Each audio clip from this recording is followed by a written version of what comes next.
All right, so let's talk about what is AI, what can it do, what can't it do, where are we at today? All right, where is it? We talked a little bit about this in the last one, so I'm not going to spend much time on this, but all of these tools are currently using a form of AI or artificial intelligence. Now, the ones we're going to talk about most are the ones that are generative AI, like ChatGPT and similar systems. That's what we'll go more in depth with now and in the future. So let's define what that means. The official definition is generative pre-trained transformer, which probably doesn't mean a whole lot to most people.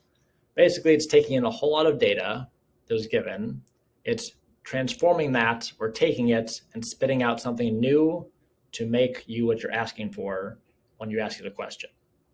It's got millions and millions and millions of data sets it's looking at, and from that it can answer your question or create something you want it to do based on all those patterns it's recognized. Timeline. So AI has been around for a long time, but for a long time it's kind of gone really slowly, and then only in the last handful or 2 years, probably 5 or 10 years, it's really picked up. So from like 2017 to now, we've gone from it actually doing useful things and things that are more human-like. That's when things get both scary and interesting. I'm not going to go through all this. You can pause and look at it if you want. So what are all the things it can do? First, it's really good at repetitive tasks. So like chatbots on those sites, if you look something up, it'll type to you. It's good at autofilling spreadsheets. Do you want this pattern? It can guess those things and then do all those tasks you want to do over and over again, rather than you do it by hand. It can do data entry. It can put in all the things that need to go in there. If you find a pattern, it'll fill and complete it for you.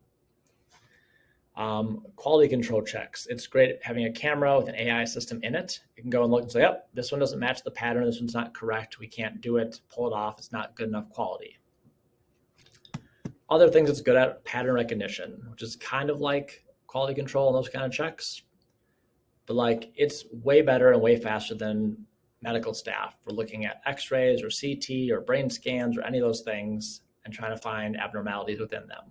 Same thing for the eyes, for diabetics, or mammograms. They're finding something that's unique or that's wrong in there. It's much easier to find breast cancer that way.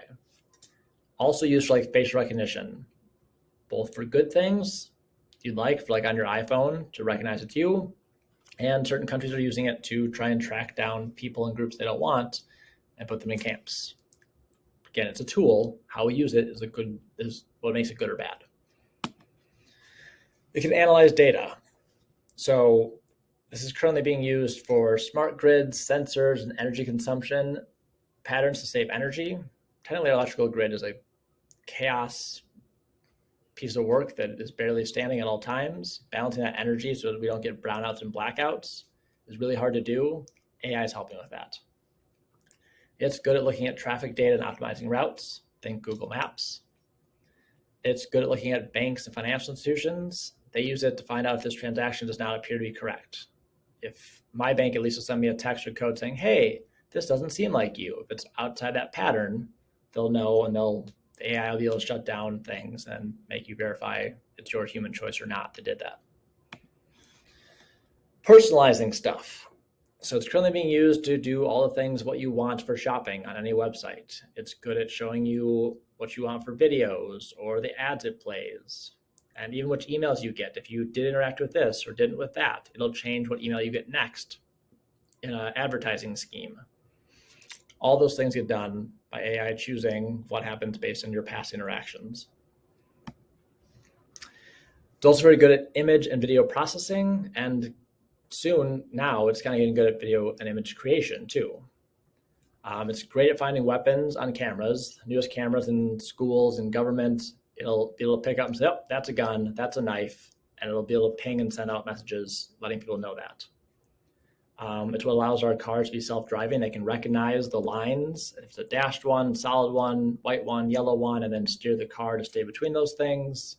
It can recognize cars and bikes and people and program to do those kind of things and adapt on the fly. And it allows people to summarize or like say, hey, watch this video and then tell me what it's about. They can write you a 1, 2, 3 paragraph summary of a long video. All those things